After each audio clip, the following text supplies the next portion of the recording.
When my husband Bill was diagnosed with cancer, as a caregiver, one of the biggest challenges I faced was trying to find the best possible care for him.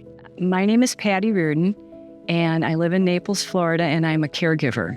Hi, everyone. My name is Bill Coleman. I'm a two-time cancer survivor. I was diagnosed with prostate cancer in 2016, which was ultimately removed.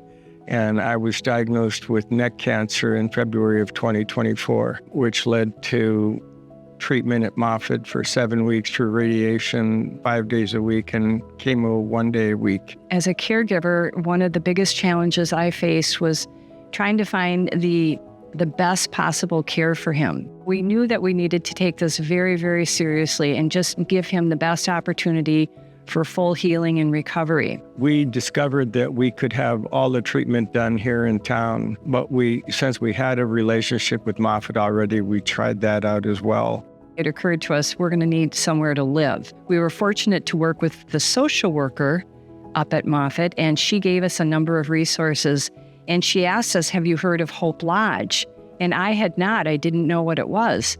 And she explained it. She said it was right next door to the hospital, and it was not at all what I expected. They said that there were individual apartments.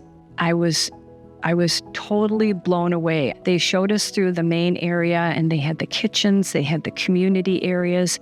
There were people sitting at tables. It was a quiet environment. There was a beautiful space in the back where you could sit outside. We walked through the kitchen, and there was a group that had come in, and I later found out that they have groups come in every week. They brought in bingo and dinner from a restaurant, and the people were all sitting there having dinner, playing bingo, and I got out of there, and we went and sat in the car, and I started crying. And Bill said, "What's the matter?" And I said,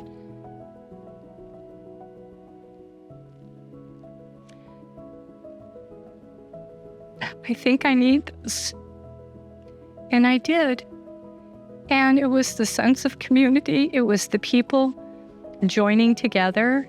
It was people clearly in various stages of their treatment and their cancer journey. And they were all together, and they were sharing a meal, and they were sharing an activity, and it didn't really matter what any of that was, but they were together supporting each other. As a patient, Hope Lodge offered a tremendous sense of community, camaraderie, an opportunity to be together with other cancer victims and their caregivers, an opportunity to experience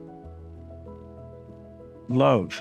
It was absolutely amazing to me that the American Cancer Society could offer this fabulous facility to people free of charge. It blew me away. There were a lot of people, and I would say most of the people who were there that do not have the resources. There was a couple there that were actually homeless. And for them to be in the Hope Lodge, it just made all the difference for them. There were multiple experiences that stood out for me at Hope Lodge. From our first encounter, as we were checking in, the compassion and understanding of the front desk staff that checked us in, just extraordinary. And I'll never forget it. One of the huge benefits of being in the Hope Lodge was what it did for me mentally and psychologically. It just did so much for my spirit to be able to be in this setting, to be with other people. The volunteers, the staff at the Hope Lodge were amazing, and it just made all the difference for me to have that space. When I rang the bell at Hope Lodge, it was kind of I did it. We're done, we made it. If I had to describe Hope Lodge in one word, I would actually use two: community and love.